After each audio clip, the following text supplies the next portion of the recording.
There are a lot of things dividing this nation. For the longest time, it was the culture war, and then people started saying it was a cold civil war. Call it whatever you want. There are a lot of different things dividing this nation. People are always trying to figure out what it is, critical race theory being a core component. Well, now, the Democrat tribe has opted for vaccine segregation. In many instances, there's outright bans on people who aren't vaccinated from entering certain facilities. In Washington state, for instance, they're going full vaccine passport. Many universities, colleges are saying you must be vaccinated to attend the school. United Airlines is saying they won't hire you if you haven't got the vaccine. We're now learning of a Foo Fighters concert in New York. And I know I tweeted this and people were immediately like, who cares? I'm not a fan of the Foo Fighters. Sure, whatever. That's not the point. You can't go to the concert unless you are vaccinated. Now, of course, if you get vaccinated, by all means, go talk to your doctor, ask for their medical opinions based on whatever criteria you're concerned about. And if it makes sense for you, then, do what you want to do. Don't let anyone discourage you.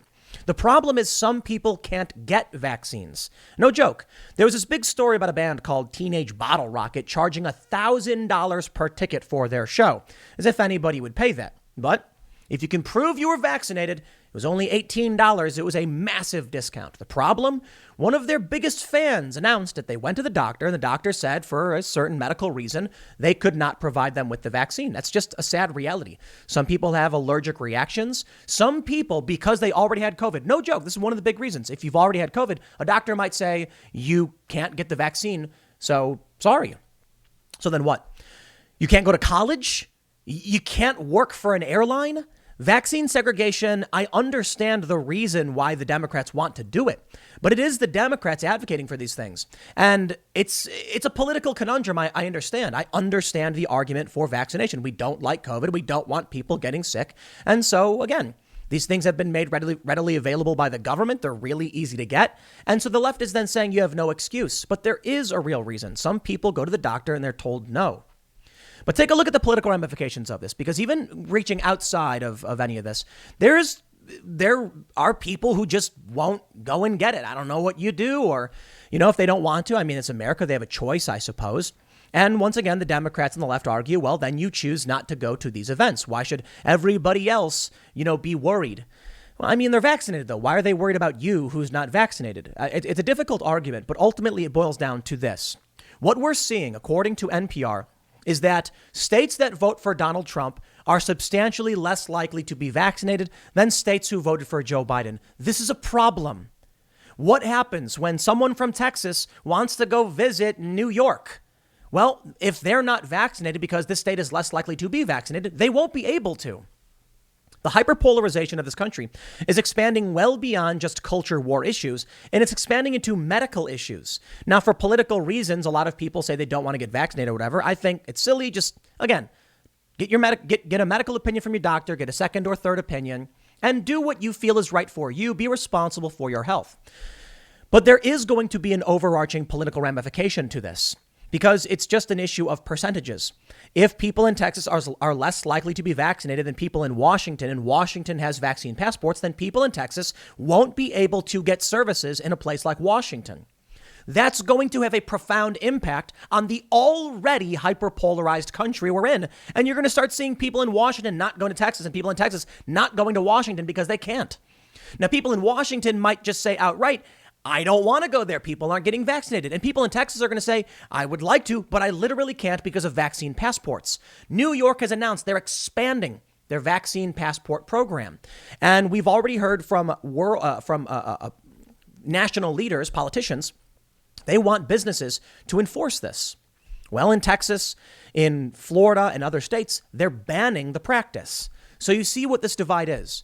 I'm not saying, it's not about being for or against any kind of medical procedure or anything like that. It's just quite literally, let's look at the math, go through what's going on with the expansion of vaccine passports, and talk about the ramifications of this political divide, the culture war, resulting in differently medicated groups and different legal restrictions based on that.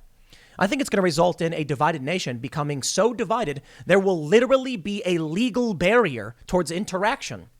Let's jump into this first story from NPR about the states that aren't being vaccinated or less likely to. Before we get started, head over to timcast.com, click the big old members only button to become a member. You can then click the members area link and get access to our huge library of bonus episodes of the Timcast IRL podcast, averaging around a half an hour each for the most part. These are basically full podcast episodes, typically talking about things that YouTube doesn't allow us to talk about. And when you become a member, you don't just get access to this. What you're really doing is supporting our expansion, because we got a newsroom launching very soon. We're going to be hiring reporters. We have some new journalistic prospects coming in for new jobs. It's going to be great. We're going to have our own riot squad. Take that, Richie McGinnis. You want to go on the ground and report? Well, we're going to send people on the ground to report as well. Now, Richie's great. I'm just kidding. But that's what your membership gets. It's not just about being able to watch stuff. It's about putting money into the system to allow my work to expand. And if you really do like the work that we're doing here, if you like the work that I'm doing, then like this video, subscribe to this channel, but share the link. Let me just tell you, you can really see when the algorithm shuts down my content. It happens around the same time every year for reasons I don't necessarily understand. And I'm one of those people who's often talking about how it's not just the algorithm. Sometimes your content's just bad. Sometimes things change. But no, I can actually look at certain videos and how they're negatively impacted. Like videos that should be getting a lot of views that all of a sudden just disappear. You can see the analytics just go boop and disappear. So that means if you really like these videos, you got to share them. But hey, it is what it is. You know, look, if my content's no good, then don't share it. But if you think my work is important, sign up at timcast.com. Take a look at this story from NPR. There's a stark red-blue divide when it comes to states' vaccination rates. States Biden won have the highest adult vaccination rates. Percentage of states' population age 18 and older that has received at least one dose of a COVID-19 vaccine as of June 7th. Size of circle represents the state's overall population. So take a look at what we have here. For those that are listening, let me just explain. On the right side, we're looking at close to 70 to 80% vaccination rates in these states. We can see all of them that exceed 65%. For the I shouldn't say all of them, but most of them are blue states. They are Biden states. Makes sense. Democrats are super pro-vaccine. And as you can see, we've got Washington State and New York, both of which are expanding vaccine passports.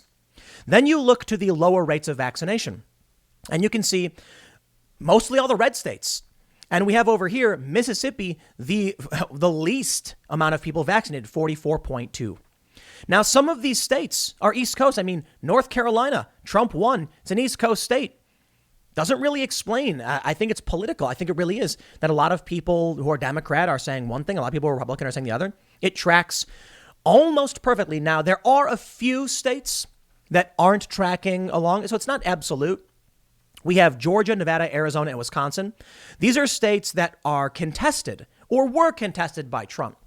And so it stands to reason that they would deviate because these are areas of, strong political contention in terms of the results. But take a look at Pennsylvania. I mean, Pennsylvania was contested as well, but they're 72% at least one dose of the vaccine. So it really is this hard political divide with some anomalies. Now, NPR goes on to say, so what's going on? There's a huge political divide. Speaking over the weekend, former President Donald Trump took credit for the vaccine rollout and told a North Carolina crowd of supporters that most of you have likely been vaccinated. But surveys have shown Trump supporters are the least likely to say they have been vaccinated or plan to. Remember, Trump got vaccinated before leaving the White House, but that was reported months later. Unlike other public officials who were trying to encourage people to get the shot, Trump did it in private. I believe also Ivanka got the shot. It is really strange to me. I mean, this is one of Trump's biggest victories. They said it couldn't be done. They dragged and smeared Donald Trump. And then he was like, we're doing warp speed, baby. It's the best. Everybody knows it's the best. We're going to have this vaccine out for everyone. And they don't even give him credit for it. Now, there's a lot of people saying they won't do it. I would say there is an obvious reason for the divide. First, many of these denser populated states, New Jersey, New York, Pennsylvania, well, the people who live there live in big cities and are probably more worried about proximity, and people who live in places like Utah and Idaho aren't so worried about being next to people, probably don't care all that much. But then you get to see Texas and Florida. I mean, massive populations in Ohio where people aren't getting the vaccine for the most part. Now, it does seem across the board, most places have over a 50% vaccination rate. They say that nationally we need like 70 or 80 for herd immunity or whatever. But we can see Texas with a large population and very, very dense urban centers, still only 58.2% of adults say they've taken at least one vaccine dose. So let's talk about the ramifications of this. Over at NBC New York, they say, first huge NYC concert for vaccinated fans only comes to Madison Square Garden. For vaccinated fans only comes to Madison Square Garden June 20th. The announcement of the June 20th show at MSG comes a day after Mayor Bill De Blasio set August 21st as the date for a mega concert in Central Park to celebrate the city's recovery from the pandemic. So this is quite simple. I mean, it's in the headline. If you are not vaccinated, you cannot go. I wonder how they're going to actually track for that, but they report that the iconic band Foo Fighters will open Madison Square Garden. The 100% capacity night of entertainment will exclusively be open to fully vaccinated fans. That means one dose ain't enough. Now, the Johnson & Johnson, I believe, is the one where they say it's one and done. You get one shot, you're good to go. So if you want to go see this show, you got to have full vaccinations. They say the Father's Day show will mark Madison Square Garden's first concert in more than 460 days. Tickets go on sale Thursday, 10 a.m. Foo Fighters' first headline a sold-out show. Yeah, we get it. I don't know if they actually explain how they're going to track for this, because one of the biggest problems is that people can just say they're vaccinated, right? Well, they are talking about expanding vaccination. So New York will be expanding its vaccine passport program. This was reported as of today. This is from eater.com. They say New York State is gearing up for a massive expansion of its budding and somewhat controversial vaccine passport program. According to documents obtained by the New York Times this week, state officials have reportedly entered a 3-year, $17 million contract with IBM to expand the state's Excelsior Pass program to accommodate as many as 10 million people, more than half of the population of New York State. As part of the contract, IBM is tasked with building a roadmap for expanding the program to 20 million users. The contract also stipulates that in the future, the Excelsior Pass may be used to verify a wider range of information about New Yorkers, including their age, driver's license status, and other health records, the Times reported. It goes well beyond vaccines. But let's stop right here. Of course, there's the slippery slope argument. So what? You gotta have all our medical information on this thing, and then you're gonna be able to be like, you gotta be 18, you gotta scan your Excelsior Pass? Okay, maybe. But let's think about it. You're in Texas. Abbott says vaccine passports banned. Okay, Texas won't be doing it. Florida won't be doing it. Can you then fly to New York? Maybe no. They say vaccine passports could be the new ID required at New York City bars and nightclubs. In New York City, vaccination records are being checked at a growing but still relatively small number of restaurants and bars, following state guidelines that vaccinated individuals do not need to wear masks or be socially distanced. At businesses operating below the indoor gathering capacity of 250 people, some 2 million individuals have downloaded Excelsior Pass as of June 7th, according to the Times. The state's contract with IBM estimates that as many as 2/3 of New York adults, some 9 million people, will download the digital pass by 2024. Where do we go from there? Well, maybe people in red states will just get on board with it. I think that's fairly likely. Now, they've had the flu shot for a while, and people don't really get the flu shot. Not everybody does. It's mostly for older people, I guess, but it's open to everybody. Some people might not care. Right now, there is hyperpolarization. Many people in New York fled the city when COVID started, spread out across the country, many to suburban or more rural areas. Right now, wealthier people are buying up homes at an alarming rate in many red areas. I mean, you look at Texas, for instance. Man, good luck finding a house in Texas because people are paying above market just to get in there. It's changing everything. But right now, this hyperpolarization is just by choice. What happens when it becomes by force? Take a look at this. CBS News reports United Airlines says it too won't hire unvaccinated workers. This is interesting. CBS says, quote, I'll read the first. United Airlines is following Delta's flight path, saying it won't hire employees who have not been vaccinated against COVID-19. Quote, as we welcome new employees to the company, it's important we instill in them United's strong commitment to safety. The carrier stated in a memo to employees, effective for all job offers made after June 15, 2021, we will require any external candidates for U.S.-based jobs to attest that they have been fully vaccinated against COVID-19 by their start date. New employees will be required to upload their vaccination card into United's system within 7 days of joining the company. Delta Airlines last month implemented a policy requiring new hires to be vaccinated, calling the shots safe, effective, and essential to the future of the airline and our world. United Airlines CEO Scott Kirby in January signaled his airline would likely join others if they began mandating employee vaccinations, calling it the right thing to do for his airline and other companies. Quote, we need some others to show leadership, particularly in the healthcare industry. So if others go along and are willing to start to mandate vaccines, you should probably expect United to be amongst the first wave of companies to do it. Now, if you go to the CDC website, they'll actually show you that there are some allergy considerations. Ultimately, it comes down to this. I am not here to give you any advice. There are a lot of political interests, as we can see from NPR, but I do not think political interests are a good reason for getting a vaccine or not. In fact, I think it's a terrible reason, and you should consider your health, the guidelines, what your doctors think, and the opinion, and a second opinion if need be. When I talk to people on the right and they're like, I don't know about my doctor, I don't trust them, I'm like, you don't trust your doctor? Well, what do you do? I mean, if I break my leg, I trust them to fix it. I don't know what they're doing. It's the best we can do. But look, if your doctor gives a political opinion, then ask them for a medical opinion. Don't just, they said, we're going to get back to normal. I mean, that's great. I'd like that, sure. But that's not medical advice. So just get medical opinion from your doctor. Get a second opinion. These are normal things. But I don't know what to tell you guys. Like, a lot of people say they don't trust their doctors. If you can't trust your own doctor, I don't know what you're going to do when you get sick. I mean, I get sick and they're like, here's what, I had strep when I was younger. I was like a teenager. They're like, we think you have strep throat. And I'm like, okay, take these pills. I'm like, all right, what am I supposed to do? Let me stop while I'm sick and start researching the chemical No, I'm sorry, man. Look, I typically just trust the doctors. I don't trust the TV doctors or comedians from a medical advice, and I think second opinions are great. Anyway, I digress. I'm not going to rehash that whole conversation. The bigger point is the political ramifications. Over in Texas, Governor Greg Abbott has signed a bill banning vaccine passports. There is a clear divide in what we are doing as a country. They say, this is Yahoo News, Republican Texas Governor Greg Abbott signed legislation Monday that prohibits businesses and government entities from requiring proof of vaccination in the state.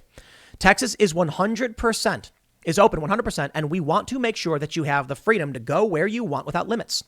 No business or government entity can require a person to provide a vaccine passport or any other vaccine information as a condition of receiving any service or entering any place. Businesses that violate the law can be denied state contracts or lose state-issued licenses or operating permits, the Texas Tribune reported. An individual that disobeys the ban may be disqualified from contracting with the state and state agencies that have regulatory power over certain businesses. Power over certain businesses may withhold a license or permit if the law is ignored. Abbott's decision comes as many Republican-dominated legislatures have enacted similar legislation outlawing vaccine passports in commercial activity within their states, citing medical privacy and individual liberty concerns. Some Republican governors have taken executive action to preemptively remove the vaccine passport off the table. For instance, Georgia Governor Brian Kemp recently signed an executive order Tuesday banning the state government from requiring COVID vaccine passports or assisting private establishments that seek to mandate them. Florida Governor Ron DeSantis recently signed legislation codifying an earlier executive order forbidding businesses from asking patrons to present a vaccination card for admission, penalizing noncompliance with a $5,000 fine for each customer involved. In other Democratic states, such as New York, the vaccine passport has been implemented on a small scale, with residents having the option to download the Excelsior Pass on their mobile devices to indicate their vaccination status, which a variety of venues and businesses can scan to verify. We're seeing something similar in Washington state. Jason Rantz wrote last month for 770 KTTH, Inslee brings vaccine passports segregation to stadiums, colleges, and churches. It's not just an outright ban, right? We saw some places are doing this. Madison Square Garden is saying if you don't get the full vaccine, you cannot see the Foo Fighters. Oh, no. I jokingly said on Twitter that Foo Fighters are the greatest band of this generation. And boy, did people get mad. They're like, how dare you, Tim? They're awful. I was a fan of the Foo Fighters when I was a kid. A lot of their newer stuff is, it's not so good. And that's true for a lot of bands. I also tweeted that Radiohead was the greatest band. Pay attention. I'm not all that serious on Twitter. I have just fun and post nonsense. But anyway, I digress. You can see that Madison Square Garden, fully vaccinated or else. But it's not true everywhere. Take a look at this story. New York City is planning a massive concert. You had to scroll down to get the real news here, but they say this. New York City plans a Central Park mega concert to celebrate reopening. The mayor's office has asked the producer, Clive Davis, to sign up musical stars for an event on the Great Lawn in August. Sounds like it'll be a whole lot of fun.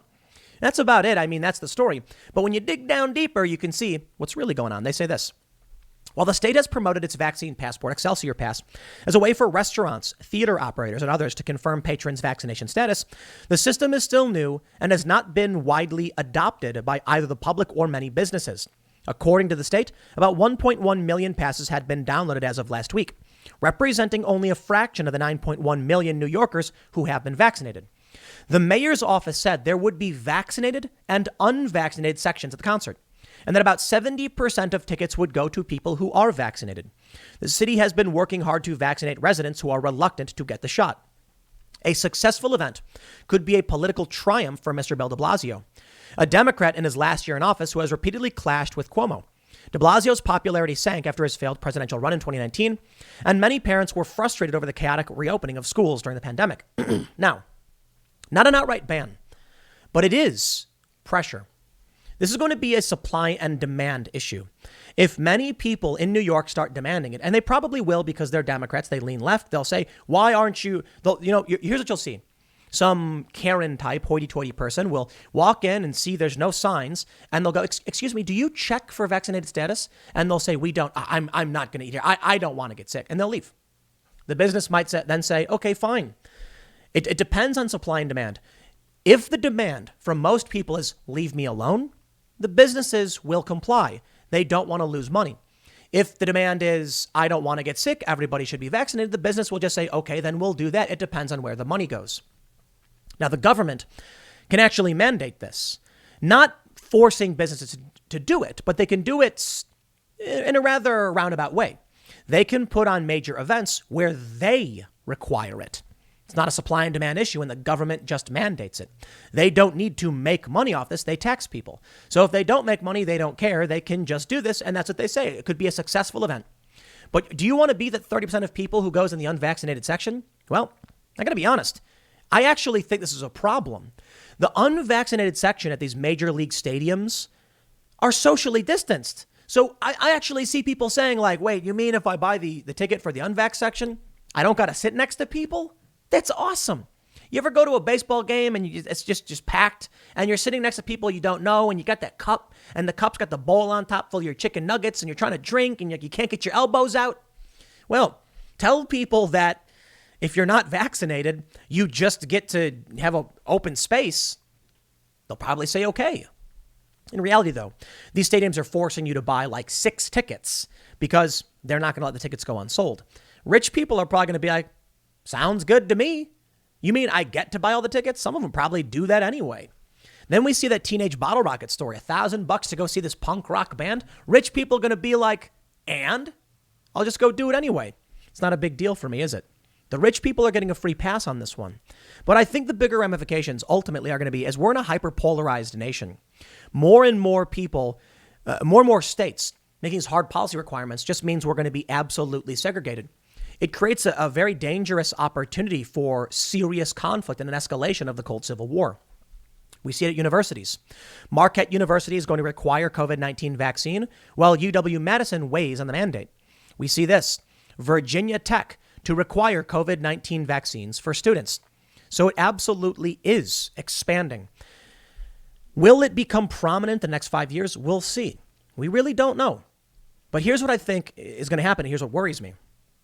Texas says absolutely not. New York says let's do it. Washington says absolutely. People will then be physically barred.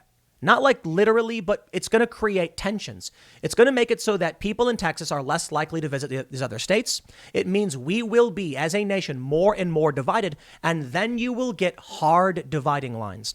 We talk about the Civil War, and we say the main reason for it was slavery, and that's mostly the truth. The reason I say mostly is that there were a lot of political issues. The biggest one and the most impactful, of course, being the divide between slave states and free states. Of course, there was still other issues. We take a look at what's going on now with the divide in the U.S. Could it lead to a full-on civil conflict? Well, people kept saying there's no dividing line. What did Bill Maher say? He said the Mason-Dixon line would go through Grandma's living room or something to that effect. Right. There's no hard dividing line between states to draw up the lines for where the conflict could originate. But now you are seeing red states and blue states absolutely setting those dividing lines. What happens when you're in a red state and they actually they've already done this during the pandemic. There were border checks. They had cops at the border of the state stopping people without a state license plates. It wasn't that crazy, but it still happened. What happens if we get to that point where you pull up in the car and they say, howdy, you have your vaccine passport? And you say, I don't. Be like, Turn it around. You can't come in. It's possible. I think we're getting away from the pandemic scare, though. I like the fear and the lockdowns are basically ending everywhere. So maybe that won't be the case. But what happens if you can enter this space, but you can't do anything? What happens if you aren't vaccinated? Maybe you can't be, I don't know, whatever, or you chose not to be. And then you're treated like a second-class citizen. Can't go to movies, can't go to shows, can't go to stores, can't buy stuff. You can't go to New York. That will be the divide. That will at least create a soft division between many of these states, which I think will escalate political tensions, which are already bad. Now, I'll tell you about the other fear I have. It's the obvious duplicitousness and the double standards we see from the media and the political class. Take a look at this. Shoppers should wear masks. Shouldn't protesters too? A reader believes there's a double standard for cooperation with public safety measures. This story from just about a year ago. That's right. Black Lives Matter protesters weren't wearing masks, but they were coming out by the thousands. And then we started to see all of these stories.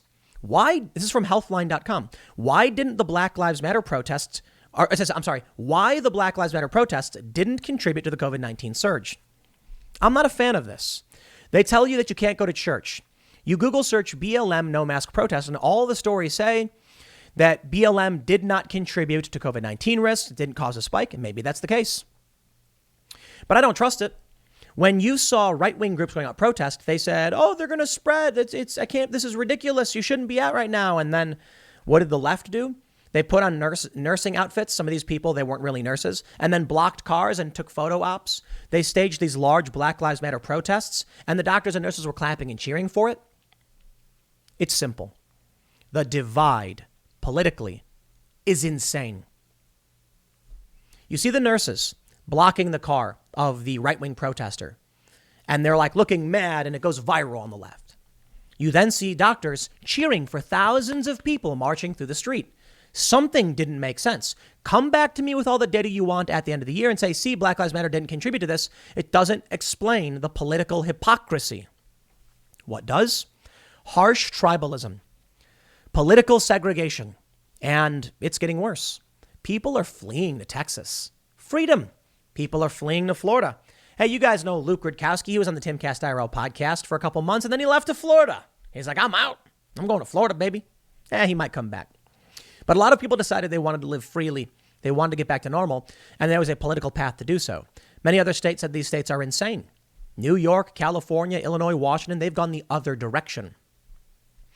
I think it's going to get worse. I do. And maybe it's just pessimistic for me to say that because I say it all the time. But come on. Did we really think we would be in a pandemic that would divide us? A lot of people were saying during the pandemic that they were hopeful that an unseen enemy that would threaten all of us could unite the planet. It's like the graphic novel Watchmen. Ozymandias stages a fake alien invasion which forces the Soviets and the U.S. to lay down their arms and unite against this perceived threat. However, it wasn't real. It was just a graphic novel. I mean, the alien invasion wasn't real in the book, sure, but it was just a graphic novel, ultimately a movie with a different ending. We thought that COVID would be that uniting factor. It wasn't, because people just want to be divided. They don't like each other. That's it. The left and the right are basically alike. You're either with us or you're against us. Heaven forbid you criticize someone on one side because they will hate you forever. I'm not playing those games. I've heard it from a lot of conservatives. You want to act like the right wing doesn't have cancel culture? They do. You criticize someone on the right, and boy, do they shut you off quick. It's not just about me. There's actually a bunch of conservatives this has happened to. There are people who have been thrown under the bus immediately for, smear pieces in the New York Times. Some reporters who, I'll keep it vague, reported on some things and then were threatened. The conservatives were worried about what the New York Times said about these other conservative personalities. I forgot who said it, but they said Republican politicians are more worried about the opinion of the New York Times than they are about their own constituents. We can't function that way. We need to have reasonable debate. We need to recognize each other as humans. Unfortunately, we're going the other direction. Many on the left are saying, good, let the Republicans not get vaccinated. What do we care? Okay. Well, that means Republicans won't go to your state. And they say, good, we don't want them. All right. That means you're going to have a nation divided by states that are overwhelmingly Republican and overwhelmingly Democrat. As the small amount, the 20% of New Yorkers, for instance, who are conservative, they probably left. New York City's probably like 95% Democrat at this point because they left. And the same is true in California. They're fleeing to Texas. Texas is probably turning more red by the minute. The red states are getting redder, the blue states are getting bluer, and the divide is only going to get worse. And these things are going to make it all substantially worse. All of this while we have active conflict going on around the world and fears of a war with China. So maybe we're being subverted.